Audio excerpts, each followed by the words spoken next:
Qadimgi Xorazm haqidagi tasavvurlaringizni tamoman o'zgartiradigan va sizni lol qoldiradigan faktlarga to'xtalamiz. Qadimgi Xorazm o'zida juda ko'p sirlarni yashiradi. Xorazm miloddan avvalgi 5-4 asrlarda Ahamoniylar davlati tarkibidan chiqib, mustaqil davlatga aylangan. Miloddan avvalgi 4-3 asrlarda aynan Xorazm hukmdorlari suv yo'llarini boshqarib, Kaspiy dengiziga chiqishni nazorat qilgan. Tuproq qala milodiy 2-3 asrlarga oid Xorazm shohlari yashagan, man qilingan shahar bo'lib, oddiy odamlar uchun yopiq bo'lgan. Miloddan avvalgi 4-2 asrlarda Xorazmda 40-50 metr uzunlikdagi sug'orish kanallari qurilgan.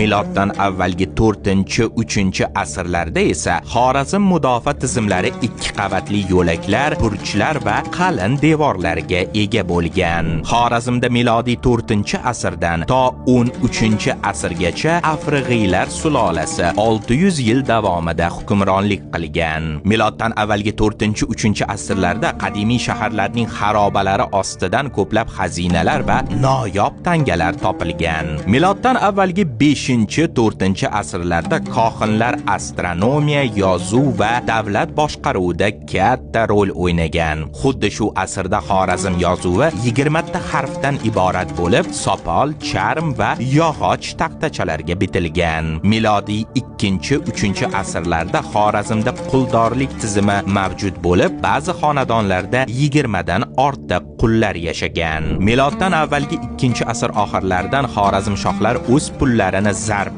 etib, ularni Yunon Baktriya tangalariga o'xshatgan. Miloddan avvalgi 5-4 asrlarda esa kohinlar Amudaryo suv sathi ko'tarilish vaqtini aniq belgilashgan. Bu qadimgi dehqonchilikda katta ahamiyat kasb etgan. Miloddan avvalgi 4-2 asrlarda Xorazm ibodatxonalarida sirli freskalar, shohlarning portretlari va noyob haykallar topilgan. Xullas, o'tmish doimo yonimizda bo'lgan, faqat uni ko'rish uchun atrofga diqqat bilan boqish kifoya. Tarixga qiziqsangiz, albatta Dervish Not sahifasiga obuna bo'ling.